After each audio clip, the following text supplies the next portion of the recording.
হাজারো স্বামী স্ত্রীর সংসার টিকে আছে শুধুমাত্র তাদের বাচ্চার জন্য।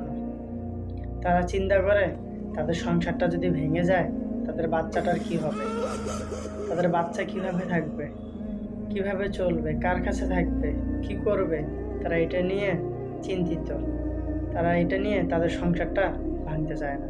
কিন্তু তারা এটা বুঝে না তাদের সংসার ভাঙার জন্য আল্লাহ তাআলা কতটা রাগ স্বামী স্ত্রীর প্রতি হয়। ইসলামে যত হালাল কাজগুলো আছে সবচেয়ে ছোট হালাল কাজ হচ্ছে তালাক দেয়া। কিন্তু তারা মনে মনে চিন্তা ভাবনা করে তারা তালাক দেবে, তারা সংসার করবে না, স্বামী স্ত্রী উভয়ই ভাবে তাদের সংসার হবে না। কিন্তু ছোট্ট এই বাচ্চাটার জন্য সংসারটা করতে হয়। কেন? আল্লাহ তাআলার জন্য সংসার করলে কি সমস্যা?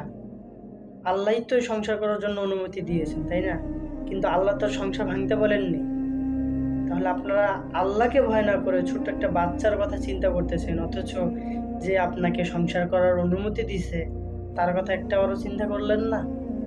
আসলে আপনাদের মধ্যে আল্লাহ তাআলার কোনো ভয়ই নাই। যদি আল্লাহ তাআলার ভয় যদি আপনাদের মধ্যে থাকতো তাহলে কোনো সংসারই কখনো কোনো দিনও ভাঙতো না। সংসার বরং আল্লাহ তাআলার সন্তুষ্টির জন্য যদি করতেন তাহলে সংসারটা ঠিক থাকতো। অন্তত এই উদ্দেশ্যে সংসারটা করেন। বাচ্চা তো আছেই, বাচ্চা তো থাকবেই আপনাদের কাছে, কিন্তু সংসারটা আল্লাহ তাআলার সন্তুষ্টির জন্য করেন। দেখবেন আল্লাহ আপনাদের মধ্যে রহমত দিবেন, আল্লাহ আপনাদের মধ্যে বরকত দান করবেন।